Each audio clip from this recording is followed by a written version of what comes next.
नमस्कार दोस्तों, स्वागत करता हूं आपका एक बार फिर से मेरे और आपके YouTube चैनल भारत संदेश के अंदर। मेरी टीम मोहित पाल और कैमरामैन निक्की सिंह के साथ। दोस्तों, मैं खड़ा हूं अभी पीपाड़ शहर में। विधानसभा जो चुनाव आ रहे हैं, सबके मन में सरगर्मियां हैं जोर से। क्या बीजेपी, क्या कांग्रेस, सबकी अपनी अपनी गणितें हैं, सबका अपना अपना सरोकार। जहाँ भी जा रहे हैं, कोई बीजेपी कोई कांग्रेस, वार्ता करते करते लोग हो जा रहे हैं जोरदार गर्म। यही आपको दिखाने पीपाड़ सिटी में मैं खड़ा हूँ। यहाँ जानेंगे लोगों से इस बार जो चुनाव है पीपाड़ सिटी में किस पार्टी की जीत होने जा रही है, बीजेपी या कांग्रेस। भाई साहब, क्या नाम है आपका? विनोद भाई, जो विधानसभा चुनाव आ रहे हैं उसमें किस पार्टी की जीत लग रही है आपको पीपाड़ सिटी से? भारतीय जनता पार्टी की। Bharatiya Janata party. Arjun Lal ji Garg, ticket final हो गया उनका? हो गया। आपका शुभ नाम बाबू जी? मदन लाल। मदन लाल जी। आपका? प्रदीप आचार्य है। आप सबको क्या लग रहा है कि भाई कांग्रेस आएगी यहाँ से? बिल्कुल कांग्रेस आएगी सर। कांग्रेस आएगी, बीजेपी आएगी। यहाँ पे आरएलपी निर्णायक भूमिका में रह सकती है। आरएलपी। एक सेकंड में पहले सवाल पूछ लेता हूँ बीजेपी कांग्रेस से हट के। दोस्तों, यहाँ पे काफी लोग कह रहे हैं हनुमान बेनीवाल जी की पार्टी है आरएलपी, राष्ट्रीय लोकतांत्रिक पार्टी। हनुमान बेनीवाल की पार्टी यहाँ पे दिक्कत पैदा कर सकती है। बिल्कुल दिक्कत नहीं, क्या निर्णायक भूमिका में रहेगी। क्या समीकरण आपके पास में? समीकरण, अगर आरएलपी ने दीनाराम बावरी को टिकट दिया है तो यहाँ से 25,000 बावरी मतदाता है और समथिंग 40,000 के आसपास जाट मतदाता। अगर इन दोनों का कॉम्बिनेशन को अगर अपन जोड़ के देखें तो कम से कम 60-65,000 ये मतदाता होते हैं इस कॉन्टेस्टी में। वैसे इस कॉन्टेस्टी में तकरीबन 2,35,40,000 के 65,000 के आसपास मतदाता है और अपन ये एक हल्का मार्जिन मान के चले कि 75% वोटिंग होती है तो समथिंग 1,90,95,000 वोटिंग होती है। तो यहाँ पे जाट मतदाता है जो बहुत निर्णायक भूमिका में रहते हैं इस कॉन्टेस्टी में। बिलाड़ विधानसभा में जो ये पीपाड़ क्षेत्र जो अशोक गहलोत का एक गढ़ माना जा रहा है। पिछली बार भी यही हुआ था कि अर्जुन राम जी थे और हीरालाल जी थे और बीच में से विजेंद्र झाला जी को आरएलपी ने टिकट देके उन्होंने आरएलपी ने इस यहाँ के समीकरण को बिल्कुल निर्णायक बना दिया। निर्णायक बनाने से आरएलपी जितने वोट खींचेगी, जितना वोट शेयर उसका बढ़ेगा। पिछली बार जो आरएलपी ने वोट किसके तोड़े थे, बीजेपी के या कांग्रेस के? कांग्रेस के, बीजेपी के 100% बीजेपी के वोट तोड़ेगा। और इस बार तो शायद चांस है कि वो इस बार निर्णायक भूमिका में आ जाए। यहाँ पे चुनाव जीत भी सकती है। बिल्कुल जीत सकती है सर।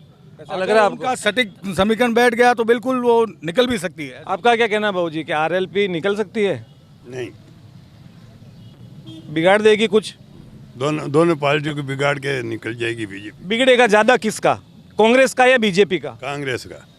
किस आधार पे कह रहे हो आप? जैसे जाटों के जो वोट हैं गिना कहा जाता है कि भाई बीजेपी समर्थित वोट है, ज्यादा है सर। ठीक है, और बावरी है 50-50 है, बीजेपी में भी है कांग्रेस में भी है। तो आप क्या मतलब आपने क्या ऐसी गणित लगाई है कि बीजेपी को ज़्यादा नुकसान होगा? आपने बोला कांग्रेस को ज़्यादा नुकसान होगा। आप किस समीकरण से बोल रहे हो ये बात? नहीं, वो तो कोई करना है, पर दूसरी छोटी कॉस्ट है वह बीजेपी के साथ में। जो दूसरी जो जातियां हैं वो सारी बीजेपी के समर्पित है। अच्छा, मैं आपसे एक बात पूछता हूँ। मैं आपकी यहाँ के पीपाड़ नगर के साथ में लगती है बिलाड़ा। बिल्कुल। बिलाड़ा में मैं 2 घंटे में था। बिलाड़ा में हीरालाल जी जो वर्तमान आपके विधायक है उनका बड़ा विरोध था। मैं आपको अगर ये कहता हूँ कि अगर यहाँ से बीजेपी से अर्जुन लाल जी घर का टिकट फाइनल है, अगर कांग्रेस वापस हीरालाल जी को देती है। पीपाड़ की एक वैसे मांग रहेगी सर, पीपाड़ के लोकल एमएलए को, लोकल आदमी को टिकट मिले, स्थानीय उम्मीदवार को टिकट मिले तो कांग्रेस इस बार मुकाबले में रहेगी सर। पीपाड़ नगर की पिछले 10 सालों में जो मुख्य समस्या हो वो बताओ आप।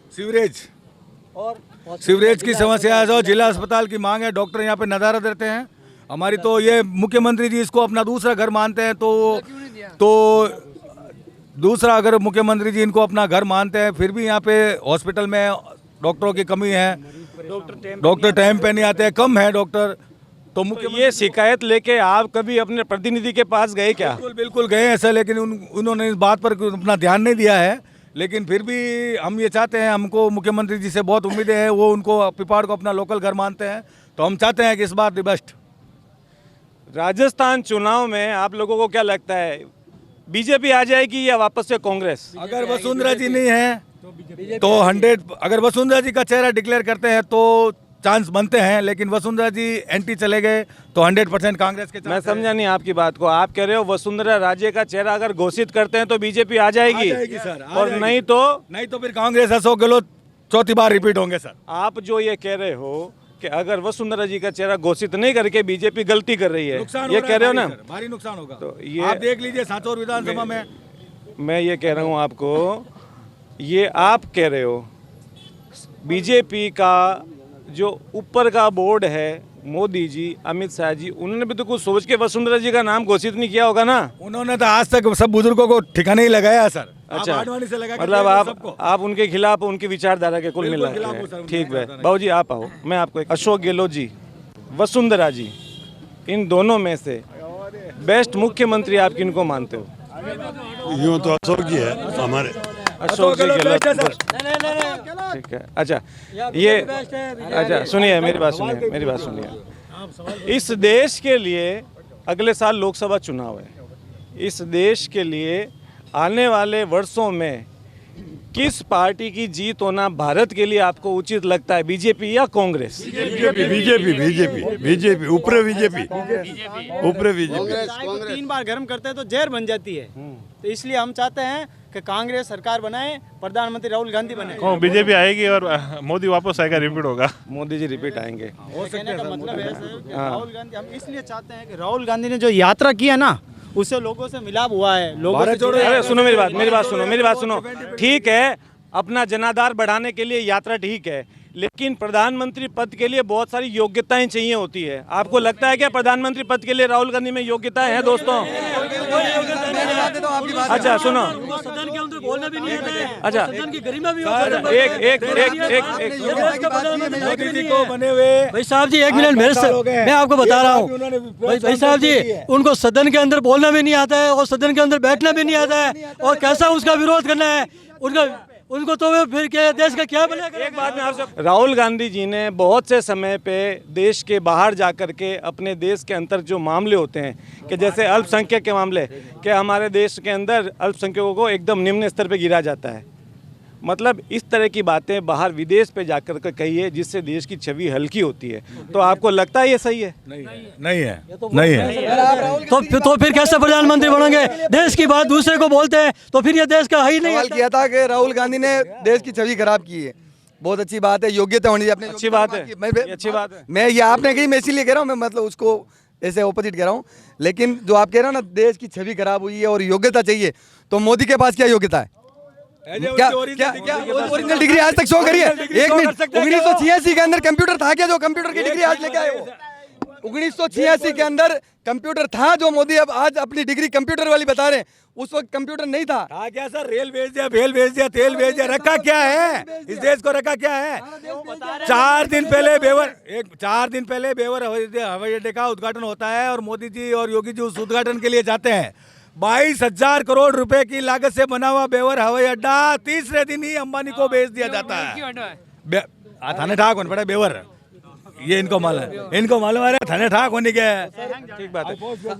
आपने कुल मिला के बोला प्रधानमंत्री जी उपयुक्त नहीं है, ठीक है। मैं उपयुक्त सर, सही जाहिर सी बात है, उपयुक्त की बात नहीं है। जब वो पार्टी पॉलिटिक्स की बात करते हैं ना, तो उस हिसाब से आपका भी प्लान लगता है। यहाँ 2 ही आदमी खड़े हैं, बाकी कोई नहीं है।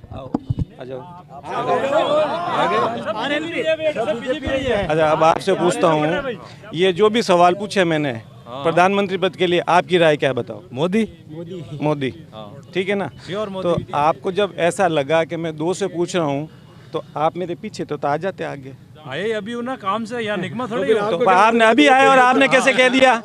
अभी आए और आपने कैसे कह दिया? अच्छा, यहाँ पे आने के लिए स्विच हुई आपने मेरे को, मतलब यहाँ पे आने के लिए स्विच हुई आपने मेरे को। अच्छा, दूसरा सवाल। सुनना नहीं चाहते। कार्यकर्ता हम बीजेपी के नहीं। अच्छा अच्छा, चलो सुनो।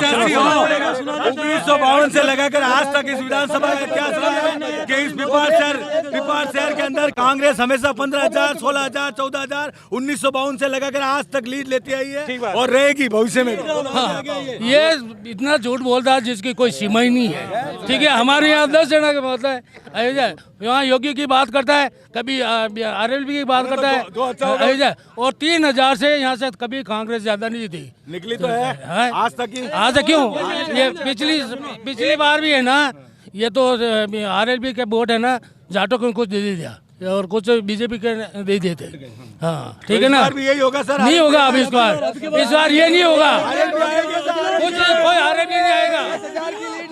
आरएलवी नहीं आएगी, कोई आरएलवी नहीं आएगी। एक काम कर लो, एक काम कर लो, जिससे देखो सुनो, चिल्लाने का काम ही नहीं पड़ेगा। मैं आपको ये कहता हूँ, जो आदमी यहाँ पे, जो भी जनता खड़ी है, जो भी जनता बीजेपी को अगले साल प्रधानमंत्री नरेंद्र मोदी को प्रधानमंत्री देखना चाहती, मेरा सवाल सुन लो एक बार वापस।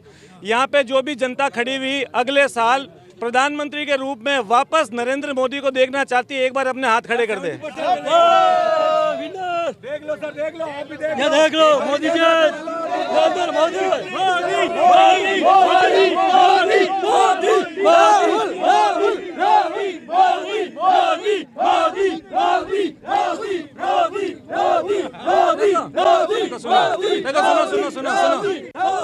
मोदी अब एक सीन, मुजर भाई इधर आओ। देखो एक मजे की बात बताता हूँ दोस्तों, सब ध्यान से सुनो, एक मजे की बात।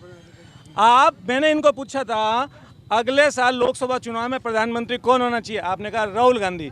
मैंने चौकीदार है, सुना सुना सुना सुना सुना मैंने सवाल पूछा था, प्रधानमंत्री नरेंद्र मोदी को जो वापस प्रधानमंत्री के रूप में अगले लोकसभा इलेक्शन में देखना चाहते हैं, हाथ खड़े कर दें, ठीक है। लेकिन एक बार वापस हाथ खड़े कर दे जो प्रधानमंत्री नरेंद्र मोदी को देखना चाहते हैं प्रधानमंत्री।